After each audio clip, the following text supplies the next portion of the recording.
Hello everyone, it's Attacker72 here, and for today, so the latest Pokémon Presents presentation has just wrapped up. We got a ton of Pokemon news to cover for today, and this is a presentation to celebrate 30 years of the franchise. And the thing about Pokémon Presents is that they mostly tend to either show new games, or in many cases, they either just kind of show things that fans are already aware of, like, you know, Pokemon Go, or any, like, some mobile games and such. They did show at least a good bit of content. It lasted for around, like, 25 to almost 30 minutes of such, and I must say this presentation wasn't as bad, but in this video I just kind of want to be covering what I feel is like my most personal highlights for Pokemon Presents, and even discussing them and going like bits by bits as to each segment one by one. So that's kind of what I will want to be talking about, especially the last part, because that last trailer does give a lot of promise, but I want to keep my expectations low and be cautiously optimistic about this one. But to really start it off with the Pokemon Presents and what I think I want to cover for this one.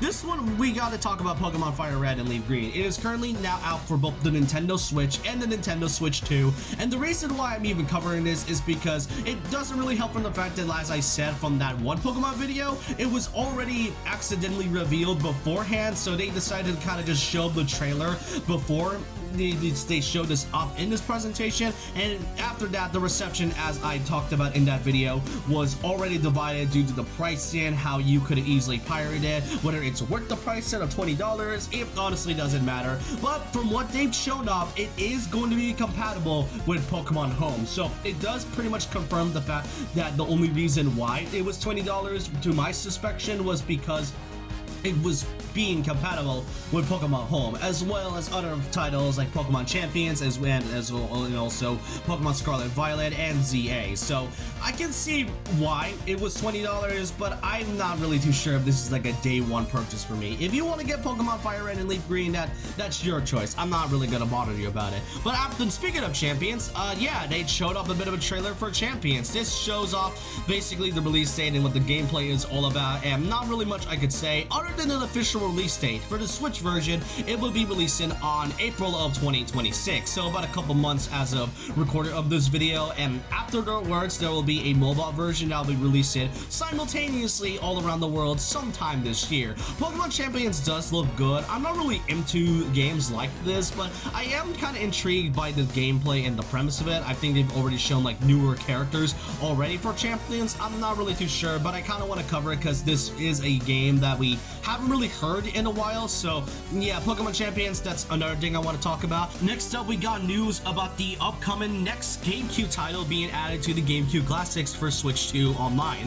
This time you're going to be seeing Pokemon XD Gale of Darkness, now releasing sometime in March. So basically around, maybe I would assume like a week or two from now. So yeah, that's kind of all I want to talk about. I don't really have much to say about Pokemon XD other than the fact that Shadow Lugia honestly looks cool. I'm not really too sure about the gameplay portion of it. It definitely does look good for GameCube standards and such, but honestly, that's not really all much else. And if you are a fan of XD and are pretty nostalgic for the game, then pretty much good for you. Now, next up, now this one I actually kind of find a bit surprising in my opinion, and now I don't own the DLC for ZA, and I thought that when they showed that portion of Pokemon Legends, I thought they were going to be showing like another pack of DLC. No, this was mostly just a trailer to show Garchomp Z, which is, I'm kind of surprised wasn't already in the game, given the fact that most of the newer Megas were added for Mega Dimensions, but this is going to be added, I would assume, exclusively for said DLC. So yeah, for those that don't have the DLC like me,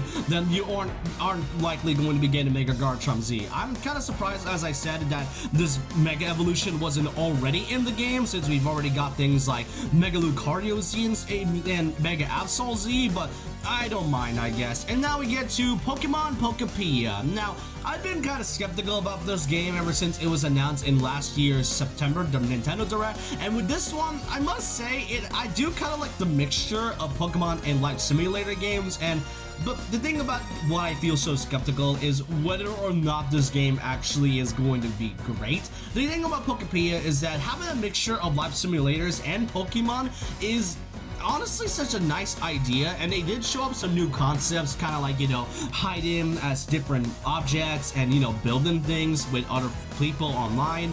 But other than that, I don't really see the reason to get Pokepia, and not to mention it is also a game key card, which is already dampening my interest towards Pokepia in general. I don't really hate the idea of the game, I just don't think it's for me, at least for now. I think I would likely get it maybe like a year or two, but as I said, Pokepia likely just isn't for me at the moment. And I mean, if he likes life simulators and Pokemon altogether, then yeah, good for you, really. But now we get to the final announcement that they've shown, probably not the most notable thing that VP fans have expected for a while now. Pokemon Generation 10 has been fully unveiled, this time now dubbed as Pokemon Winds and Pokemon Waves. This game surprisingly and visually looks really good, and to my shock, the reception to this was actually really good. Like, the fans were pretty like optimistic about this. Some have the right to also be pretty, you know, skeptical about this generation and all, but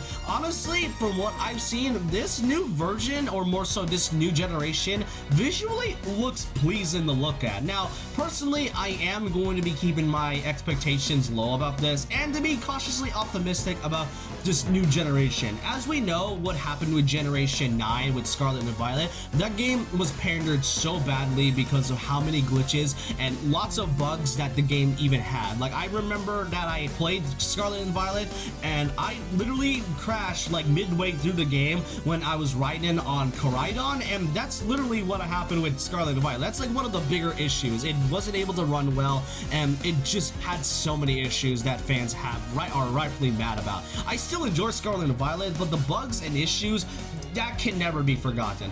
To my shock, though, is that Pokemon Winds and Waves is not going to be a holiday release. It is releasing in 2027, which to my surprise makes me kind of hopeful for this game, because given how visually pleasing it looks and how good the starters are, like, I'm not gonna lie, the starter designs, like, I've already seen people loving Pombon a lot. I personally am a proud little wannabe pretty much, but this looks promising. Again, I'm gonna be cautiously optimistic about Winds and Waves, and the fact that it is releasing in 2027 makes me think the Pokemon Company and Game Freak took all the criticism and all the feedback that Scarlet and Violet had and decided to kind of just give this game more time rather than releasing it on the 30th anniversary. At least I hope, I think. Then again, 2027 is also like the 30th anniversary for the Pokemon franchise that released in the US, since after all, 2026 is meant to be the 30th anniversary for the franchise in Japan. So I am hoping that this game looks good as it does in the trailer, and I'm gonna be very low on this, and I do think this game could be great. We may not know for now, and I am surprised it is gonna be holiday release, but knowing the fact that it is in 2027 makes me hopeful that this game could likely be good. But that's all I really want to cover for what I would feel if that I want to cover in this Pokemon Presents. This is quite a lot for me to say in terms of it, and Generation 10, as I said, looks promising, but I'm not going to keep my expectations high as long as we see more footage about the game later on. But I just want to know your thoughts and opinions down below of what you think about this Pokemon Presents as well as Generation 10. Do you think that Winds and Waves looks really good, and do you think this might be an improvement to Scarlet and Violet? I want to know all your thoughts and opinions down below about this, and so with that, leave a like, comment, subscribe, hit the notification bell for more videos, follow my Twitter and Instagram, and I'll see you guys next time. And remember this, once a legend, always a legend.